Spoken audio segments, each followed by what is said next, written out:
Tu le faisais combien de fois par semaine à peu près? Je pourrais même te dire par jour, parce okay, que c'était vraiment chaud, c'était vraiment au moins une fois par jour.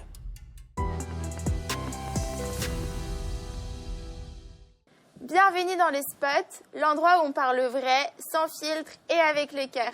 Aujourd'hui, on aborde un sujet qui dérange souvent malheureusement, mais qui touche beaucoup plus de personnes qu'on ne l'imagine, la pornographie et l'impudicité. Nous avons le plaisir de vous partager le témoignage de Lloyd, qui, on l'espère, va vous toucher. Bonjour. Bonjour. Ça va? Ouais, ça va et toi? Super. Est-ce que tu peux nous raconter comment tout a commencé pour toi, t'avais quel âge et dans quel contexte? Alors, il faut savoir que moi, à mes débuts dans l'impudicité et la pornographie, c'était très très tôt, justement. Okay.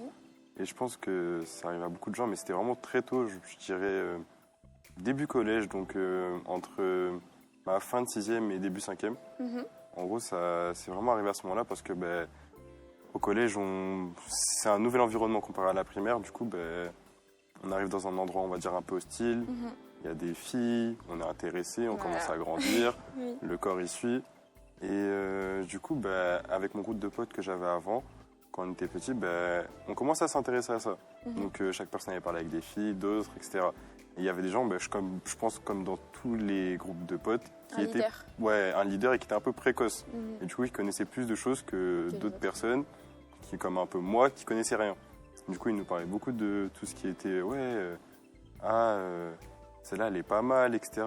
Mais pas que physiquement, justement, tout ce qui est forme, etc. Et du coup, moi, j'ai commencé à m'y intéresser un peu. Et petit à petit, au bout d'un moment, il nous a parlé de tout ce qui est site pornographique. Un jour, j'en souviens, on était au collège et on était au fond de la cour. Parce que de base, on n'a pas le droit d'utiliser nos téléphones au collège, donc on était au fond de la cour. Et en étant au fond de la cour, il nous montre une vidéo pornographique. Parce que c'est vrai que tout commence avec les téléphones maintenant. C'est ça. Et c'est très tôt parce que les jeunes ont accès à tout ce qui est réseaux sociaux et téléphones de plus en plus tôt. Donc, Donc, il nous a montré ça. Au début, moi, je connaissais pas. Je me dis... c'est quoi ça? C'est bizarre. C'est quoi ces trucs-là? Okay. Et du coup... Ça t'a choqué? Ouais. En vrai, premièrement, je pense que ça m'a choqué. Ça m'a choqué plutôt. Mais après, je me suis fait... je comprends mieux. C'est pas mal. Okay. Parce que en soi, je reste un humain et il y a un peu de ça qui nous attire aussi. Donc, je dis c'est pas mal, etc. Ensuite, une fois qu'on a regardé ça pendant même pas 2-3 minutes, donc c'était vraiment court. Mais après, du coup, moi, je me suis intéressé à ça. Je me suis fait, je vais regarder de mon côté. Du coup, en rentrant chez moi, etc., j'avais mon téléphone à l'époque. Donc, je vais pas mentir, l'accès au site pornographique, c'est tellement simple. En soi, il y a est-ce que vous avez plus de 18 ans? Oui. Mais je pense que personne ne les respecte vraiment. Okay. Donc, moi, j'ai regardé 2-3 petites vidéos, etc.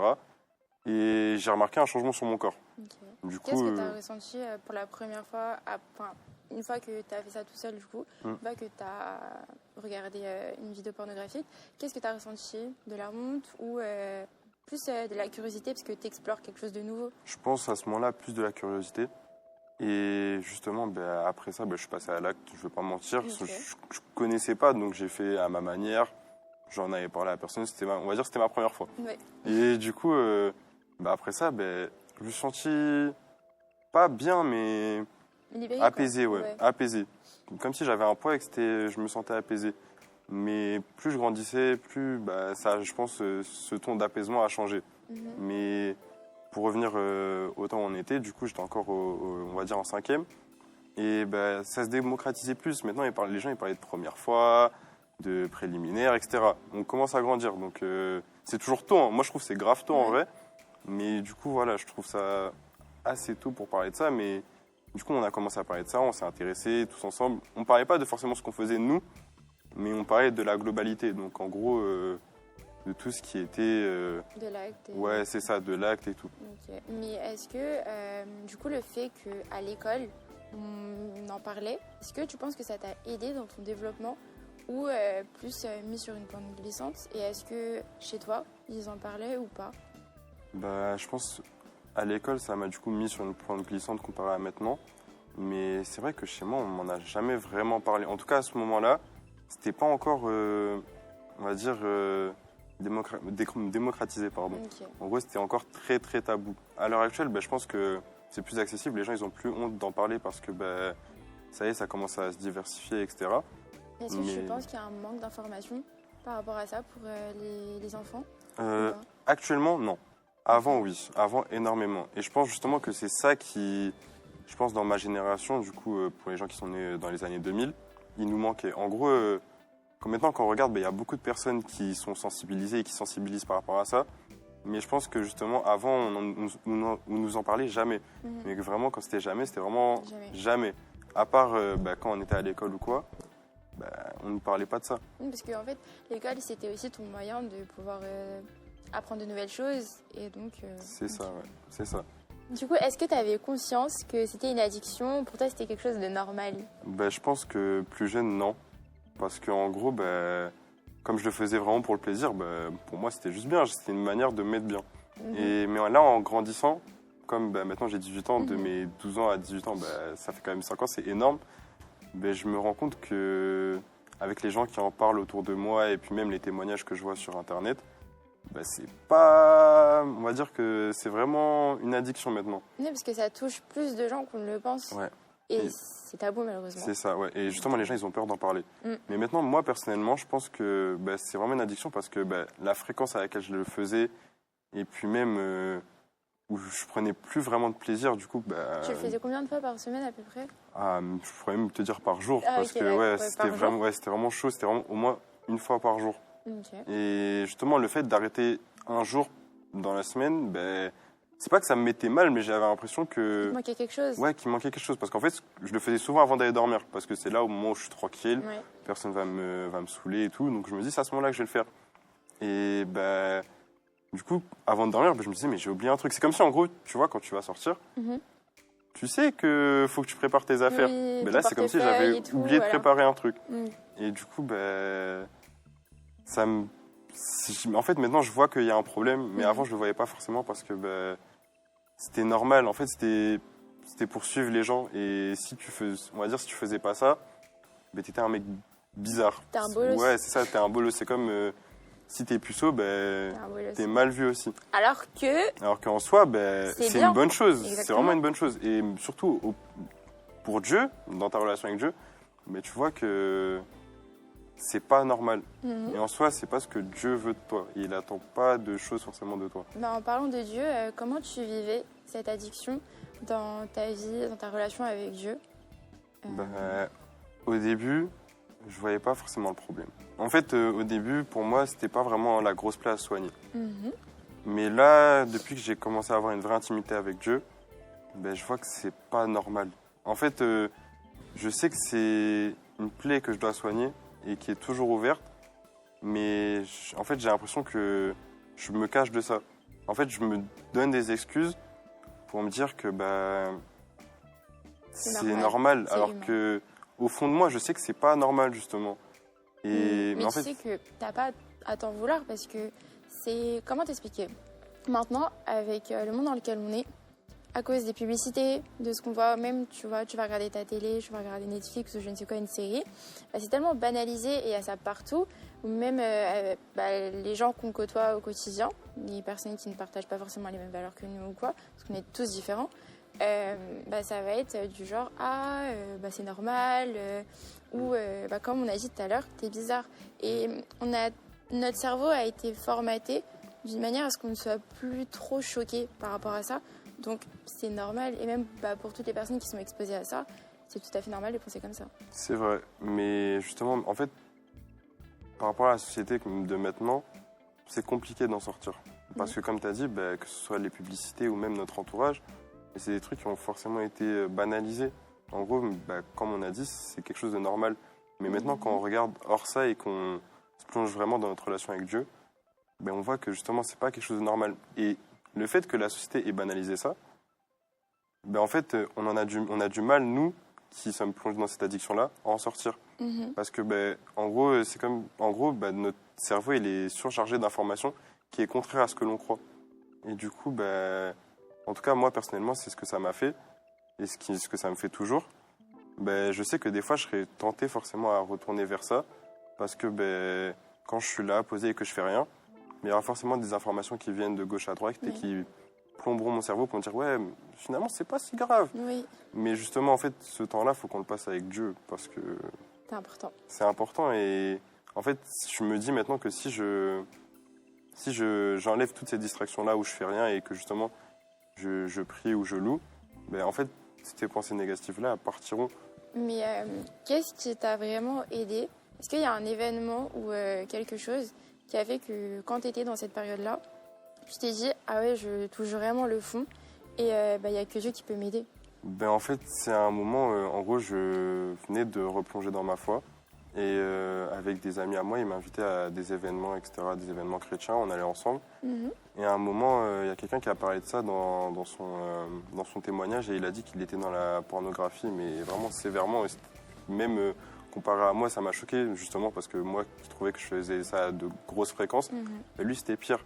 Et justement, en gros, c'est pas que ça m'a... Si, ça m'a clairement percuté. Et en gros, je me suis fait... ah ouais, il y a des gens qui vivent la même chose que moi. Mais donc, c'est-à-dire que si lui, il a réussi à en sortir, pourquoi moi, j'arrive pas à en sortir? Et du coup, bah, à ce moment-là, je me suis fait... Je suis vraiment à bout, j'en peux plus.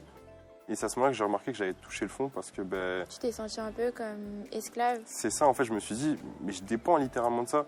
Parce que bah, ça, sans faire ça une journée, bah, je suis mal. Donc, comment je vais faire pour en sortir? Et c'est de là que je me suis dit, faut que je trouve un truc. Il faut que je change. Est-ce qu'avant ça, tu essayais de t'en sortir et tu retombais ou pas? Ou ça a vraiment été juste à ce moment-là que tu as eu le déclic? Je pense que c'est vraiment à ce moment-là que j'ai eu le déclic parce qu'avant, je ne voyais pas forcément le problème.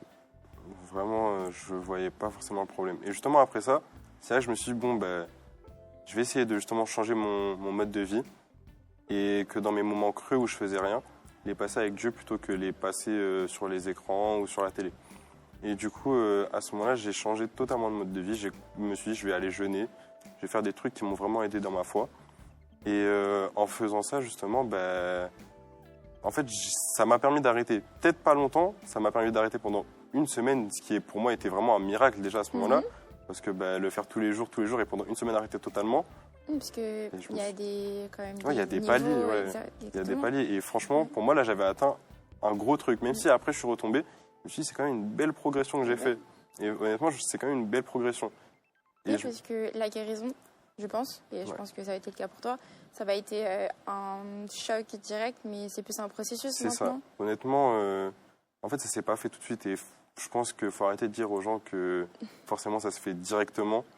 Parce que même moi, à l'heure actuelle, je suis encore dans ce processus-là. J'ai pas totalement arrêté, mais j'ai fait un gros pas. Maintenant, c'est plus... Merci beaucoup. Mais franchement, maintenant, c'est plus que quelques jours ou que quelques semaines.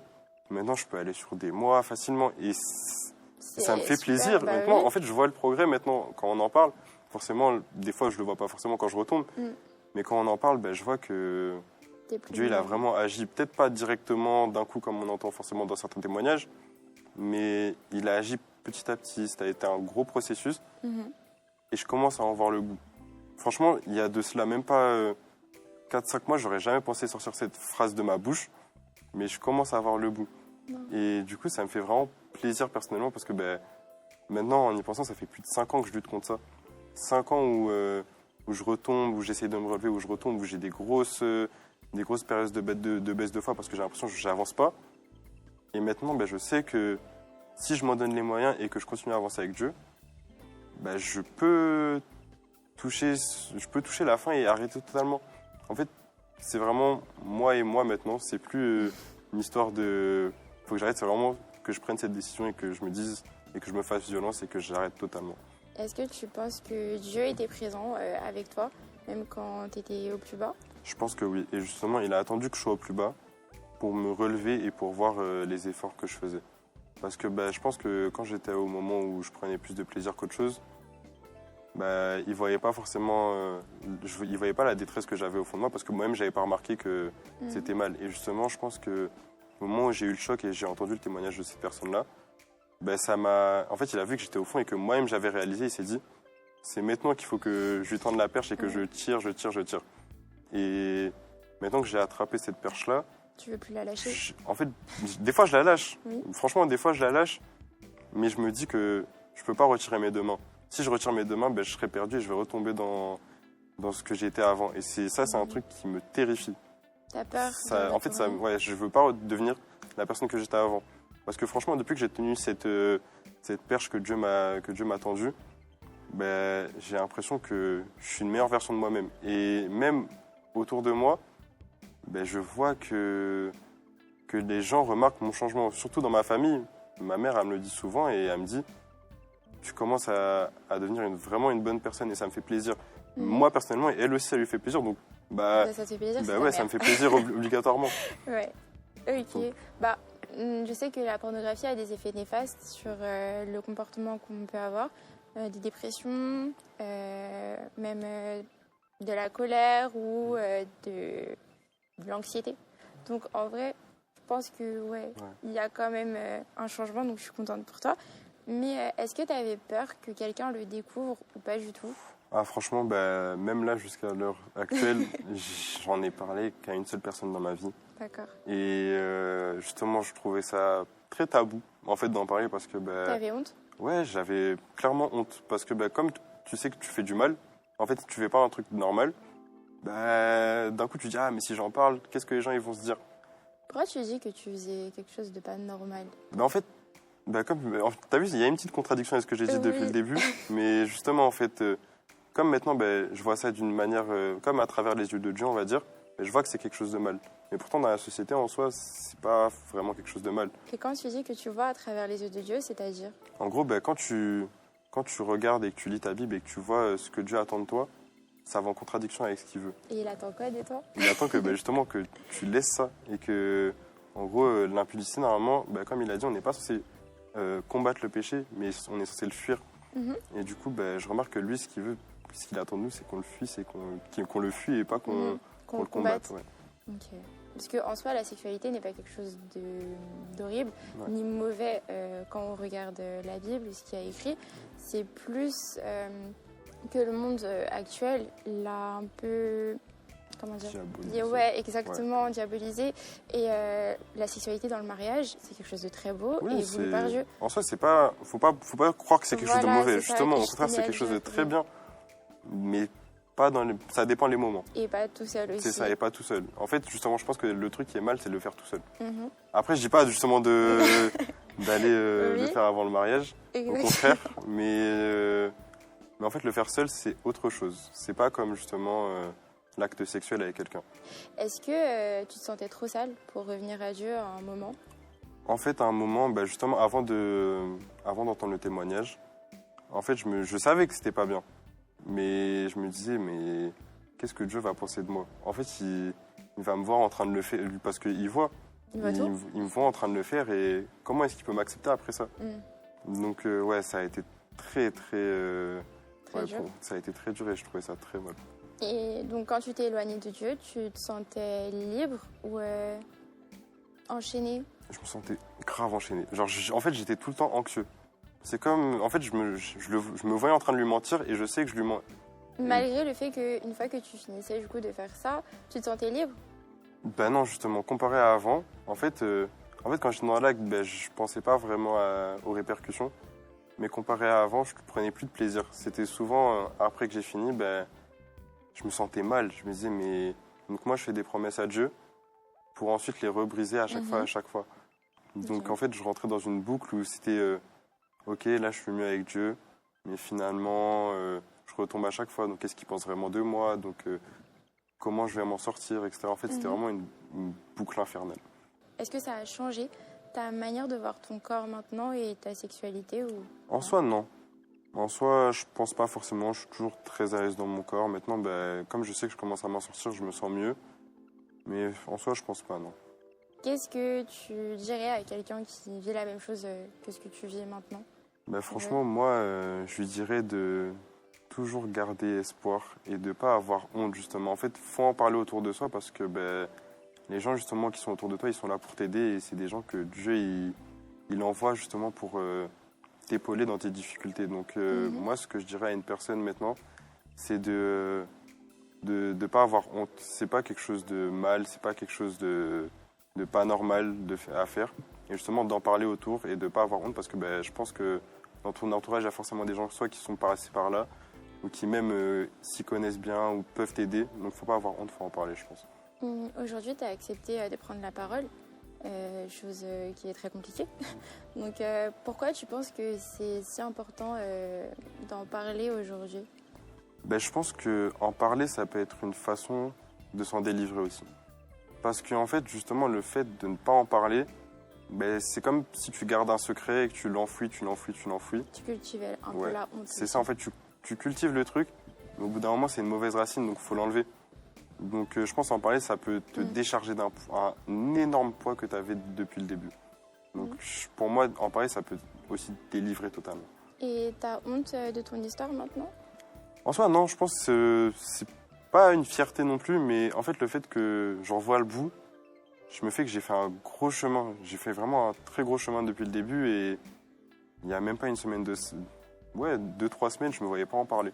Et maintenant, le fait que j'en parle à toi, aux gens, ça me fait bizarre parce que je ne me voyais pas à ce moment-là, mais je me dis que si je suis là, c'est pour aider les gens qui étaient dans ma situation et qui attendaient justement que quelqu'un en parle pour voir que c'est pas que ça arrive pas que à eux. Ça arrive à tout le monde. Ça arrive vraiment à beaucoup de gens. Que ce soit aux garçons et aux filles. Et aux filles aussi. Et aux filles, surtout on les oublie, mais les filles aussi, et c'est pas quelque chose d'anormal.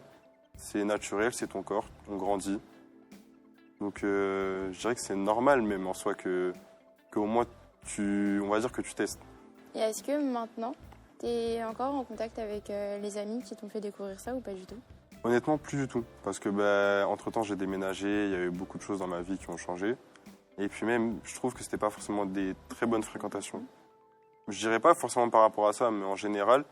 Mais maintenant, non, je suis plus du tout en contact avec ces personnes-là. Okay. Donc l'entourage l'entourage a quand même une très grosse importance. Très, très grosse importance. Okay. Est-ce que tu penses, du coup, que ton addiction à la pornographie, ça t'a freiné dans ton processus de revenir à Dieu et dans ta relation avec lui ou pas? En soi, oui, je pense que ça a été plus long. Parce que comme je me sentais sale, du coup, je me disais, Dieu, il peut pas m'aider, on va dire, dans ces situations-là. Et pour moi, en fait, il fallait que je sois, on va dire, propre à ses yeux pour que je puisse revenir. Mais du coup, ouais, ça m'a vraiment beaucoup freiné. Ça m'a vraiment énormément freiné, je pense. Une dernière question pour toi. Est-ce que tu penses que du coup tu donnerais un téléphone tôt à ton enfant ou pas? En vrai, moi, personnellement, je pense que j'éviterais. Parce que je pense que c'est ça qui m'a fait commencer très tôt. Donc moi, personnellement, j'éviterais. Je pense que je vais essayer d'éloigner mes enfants le plus des écrans parce que c'est grave néfaste pour notre génération, je pense. Je suis d'accord. C'était le Spot. Merci d'avoir écouté cet épisode. Des histoires vraies, du vrai vécu et une espérance qui change tout. Partage cet épisode à quelqu'un qui en a besoin. Reste connecté et à bientôt dans les Spots.